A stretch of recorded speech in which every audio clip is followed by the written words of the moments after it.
عرب کے لوگوں میں دو خامیاں تھیں. نمبر 1 چٹے، ان پڑھ، جاہل، اجڈ، حتیٰ کہ انہیں باقی لوگ امی کہا کرتے تھے. امی نیرے ان پڑھ. دوسری خامی تھی کہ یہ لوگ آپس میں لڑتے رہتے تھے، خاندانوں کے خاندان ختم ہو جاتے تھے. پانی پینے پلانے کے اوپر جھگڑا ہوا ہے تو 10 سال لڑائی ہو رہی ہے. یہ دو خامیاں تھیں. نمبر 1 چٹے، ان پڑھ. نمبر 2 لڑاکو لیکن آپس میں. لیکن دو خوبیاں بھی تھیں ان کے اندر. ایک خوبی یہ تھی کہ یہ ٹف ماحول کے عادی تھے، ریگستان کے رہنے والے. گرمیوں میں یعنی اتنے مشکل سفر کرنے والے، اونٹ کے اوپر مہینوں کے سفر، تھوڑا سا ساز و سامان کے ساتھ. اور دوسری خوبی یہ تھی کہ یہ جب کسی کو زبان دے دیتے تھے نا، پھر گردن ہی کٹتی تھی، پیچھے نہیں ہٹتے تھے، چاہے کسی دشمن کو بھی زبان دی ہے. اللہ نے ان کی یہ دو خوبیاں یوٹیلائز کر لی کہ زبان دی اللہ کے نبی علیہ السلام کو انہوں نے، جس نے دی پھر گردن ہی کٹی ہے.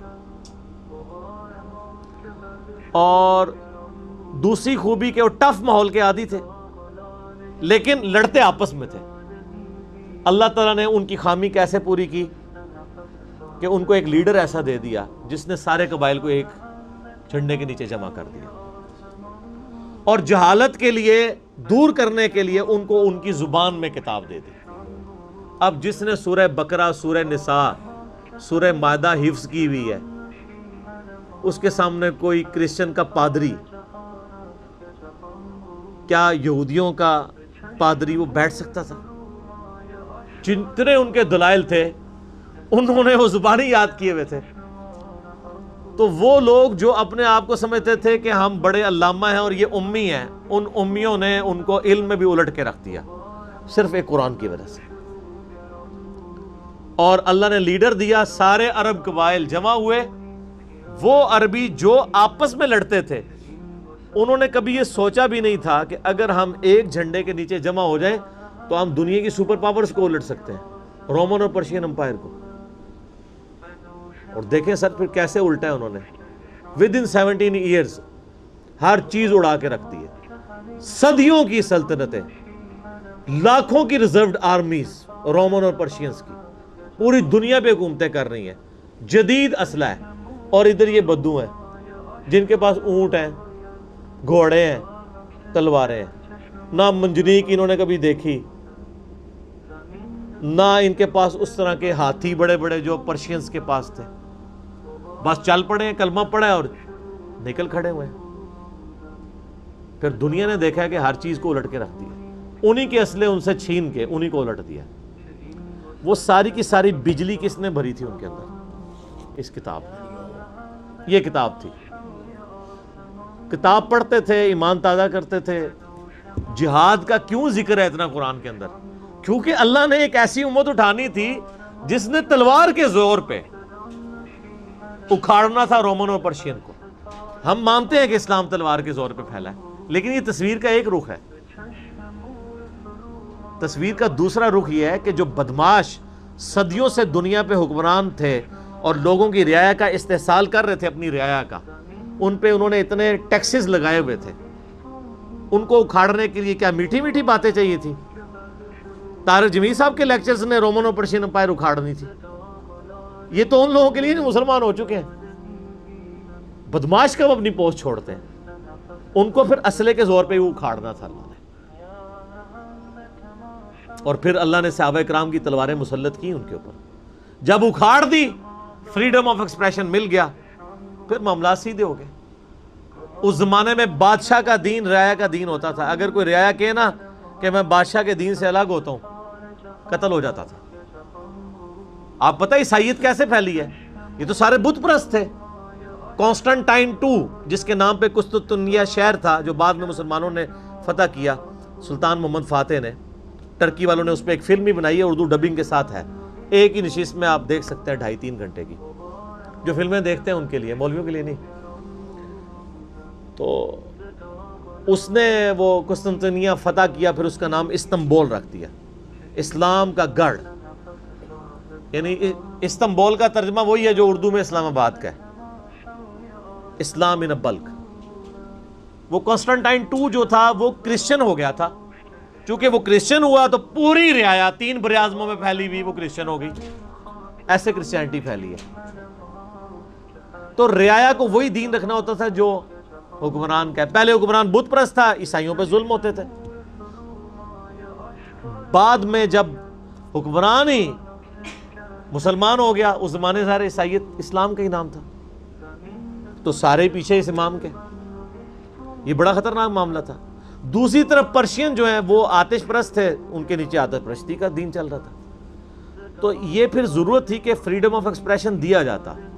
اسلام نے تلوار کے زور پہ ان کو اکھاڑا، ان کی بدماشیاں ختم کی، اور ایسی ختم ہوئی کہ بخاری مسلم کی حدیث ہے، نبی علیہ السلام نے فرمایا ان قریب کیسر ختم ہو جائے گا، پھر قیامت تک کوئی کیسر نہیں ہوگا. ہائے ہائے ہائے سر، یہ پروفیسیز اللہ کی تائید کے ساتھ ہی کوئی دے سکتا ہے. ان قریب کسرا ختم ہو جائے گا، قیامت تک کوئی کسرا نہیں ہوگا.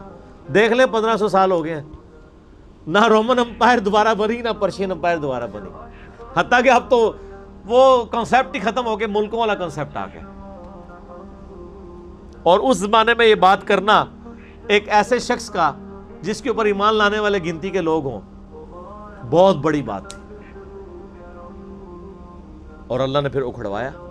اور آج فریڈم آف ایکسپریشن ایسا ہے کہ آج تلاوت ہو رہی ہوتی ہے تو ٹرمپ بھی بیٹھ کے سن رہا ہوتا ہے. کیوں؟ حالانکہ وہ کرسچن ہے. فریڈم آف ایکسپریشن آ گیا. آپ جائیں امریکہ میں، آپ کسی مارکیٹ میں مسلح ڈال کے نماز پڑھیں، کوئی آپ کو منع نہیں کرے گا. الٹا آپ کے ساتھ سیلفیاں بنا رہے ہوں گے کہ یہ کیا ہو رہا ہے. تو پہلے کوئی سوچ سکتا تھا کہ فرعون کے سامنے کوئی نماز پڑھتا؟ جادوگروں نے ذرا سی بات کی، ایمان لے کے آئے تو میں تمہیں سولی دے دوں گا. تو یہ اسلام اس دور جدید کا خالق ہے، اور یہ دور جدید کو تخلیق جو اسلام نے دی ہے وہ قرآن کے ذریعے دی ہے. ایک علامہ وحید الدین خان صاحب ہیں انڈیا کے، 90+ ان کی ایج ہے. انہوں نے کتاب لکھی ہے اسلام دور جدید کا خالق. اسی ٹاپک کو ایڈریس کیا. کمال کی کتاب ہے وہ، اور پڑھنے سے تعلق رکھتی ہے. آپ گوگل سے اس کا PDF بھی ڈاؤن لوڈ کر سکتے ہیں. چھوٹی سی کتاب ہے. انگلش میں بھی ایک کتاب انہوں نے لکھی ہے گاڈ رائزز، خدا ابھرتا ہے. خدا پھر جو ابھرا ہے نا جی قرآن کے ذریعے. خدا کو تو خیر مخلوق کی ضرورت نہیں ہے، لیکن مخلوقات نے جو تماشا بنایا ہوا تھا نا، اس تماشے کو ہمیشہ کے لیے اللہ تعالیٰ نے اپنے پیغمبر امام اعظم سیدنا و مولانا محمد رسول اللہ صلی اللہ علیہ وآلہ وسلم کے ذریعے شرک کا خاتمہ کر کے قیامت تک کے لیے جو دین اسٹیبلش کیا اس کتاب کے ذریعے. اب یہ کتاب قیامت تک نبی علیہ السلام کا معجزہ ہے. تو یہ کتاب ہے سر جس نے دنیا پلٹ دی. اور یہ وہ کتاب ہے جو ہم صرف اپنی بچی کو جب رخصت کرنے لگتے ہیں نیچے سے گزارتے ہیں، ٹھیک ہے، اور چوم کے غلاف میں رکھ دیتے ہیں. اس سے زیادہ اس قرآن کو ہم کوئی اہمیت نہیں دیتے. حالانکہ یہ قرآن اس لیے نازل ہی نہیں ہوا. یہ تو ہماری کتاب زندگی ہے، لیکن ماشاءاللہ ایسی سازش اسلام کے خلاف کی ہے کافروں نے نہیں، مسلمانوں نے پوری نیک نیتی کے ساتھ جنازہ نکالا دین کا، اور ایک سلوگن دے دیا قرآن نہیں ڈھٹ پڑھنا گمراہ ہو جاؤ گے. قرآن میں بڑی بڑی مشکل چیزیں ہیں، اس کو ہاتھ نہیں لگانا. یہ یہودی بات کرتے تو ہم کہتے ہیں یہ اللہ کے دشمن ہے. مسلمان کہہ رہے ہیں، ہم کہہ رہے ہیں بالکل صحیح کہہ رہے ہیں. وہ میرا کلپ آیا نا پچھلے، لیکن وہ جو ایک مولوی نے کہا ہے، ٹھیک ہے، تو وہ اسلام 360 کے اوپر جو اس نے حملہ کیا ہے، تو میرا کلپ بھی اس پہ ریکارڈ ہوا. تو پہلے تو لوگ کہتے تھے کہ ہم ہی باتیں کرتا ہے، اب تو ویڈیو میں لوگ ریکارڈ کرا رہے ہیں کہ جی قرآن ڈائریکٹ نہیں پڑھنا، آپ گمراہ ہو جائیں گے. اچھا، آج تک آپ نے کبھی نہیں سنا یہ کہیں کہ فلاں مولوی کی کتاب ڈائریکٹ نہیں پڑھنی، آپ گمراہ ہو جائیں گے. یعنی مولوی کڈا سیاڑا ہے کہ اس کو طریقہ پتہ ہے کہ میں نے بات کیسے سمجھانی ہے، اور اس کو ایسی کتاب لکھنی بھی آتی ہے جو گمراہ نہ کرے. اور اللہ کو ایسی کتاب نہیں دینی آئی کہ جو گمراہ ہونے سے بچا لے.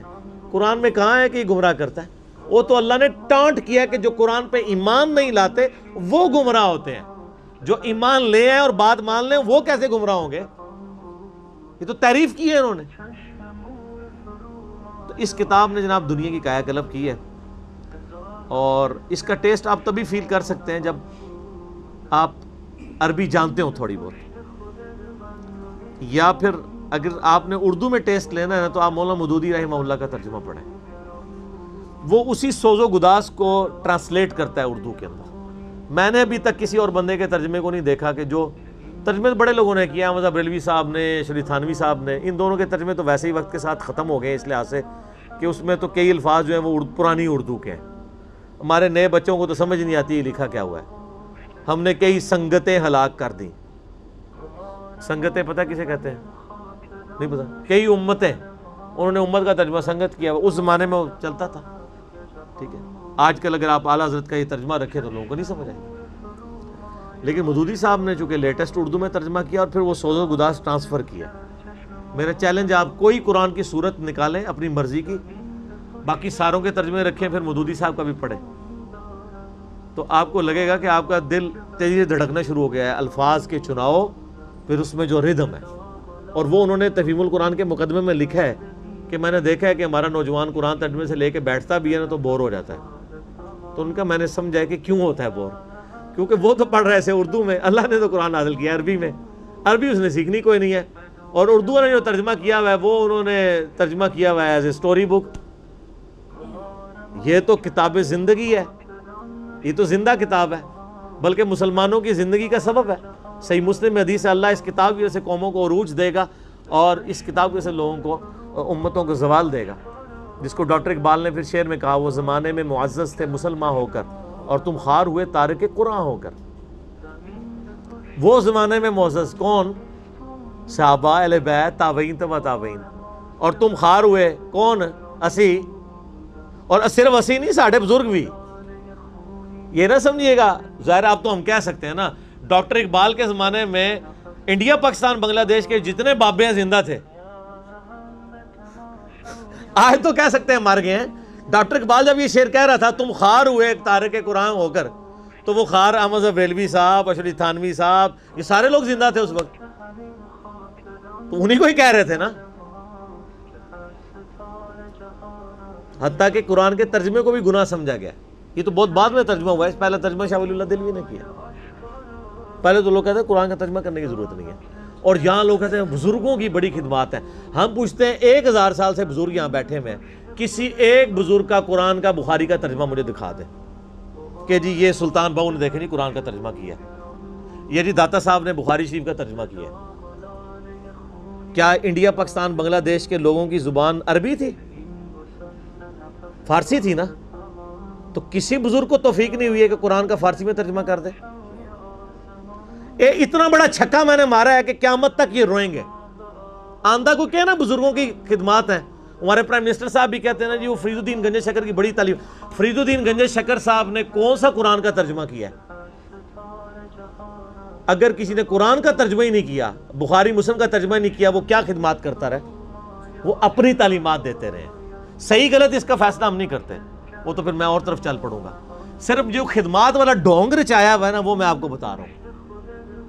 جتنوں کے مزار بنائے ہوئے ہیں آپ نے، کسی ایک کا ترجمہ دکھا دیں قرآن کا، تو یہ پھر انہوں نے جان بوجھ کے سیاست کی اسلام کے نام کے اوپر، اپنی باتیں کرواتے رہے۔ سر ان کو پتا تھا قرآن کا ترجمہ ہو گیا، سورہ زمر اور سورۃ الانعام اگر اردو میں آ گئی تو بابوں کو کس نے پوجنا ہے؟ سر بخاری کا اگر ترجمہ ہو گیا تو ساروں نے تو رفع الیدین سے نماز پڑھنی ہے، بابے سارے بغیر رفع الیدین والے نے۔ یہ وجہ تھی کہ بڑی ہوشیاری ہے انہوں نے، یہ نہ سمجھو پولے سمجھے، بہت ہوشیار سمجھے۔ اور دیکھ لینا پھر اب رزلٹ سامنے آ گیا، جدھر ترجمے ہوئے ہیں وہ کہنا نہیں پیو دادے تے ایتھے ہاتھ بندہ سی، اے ایتھے بندہ ہے، تو رزلٹ نکل آیا نا۔ اسی لیے بزرگ جو کام کرتے ہیں وہ حکمت سے خالی نہیں ہوتا۔ ہاں انہوں نے بڑی ہوشیاری دکھائی ہے آپ کے ساتھ، لیکن اللہ کا وعدہ ہے هو الذی ارسل رسولہ بالہدی ودین الحق لیظہرہ علی الدین کلہ۔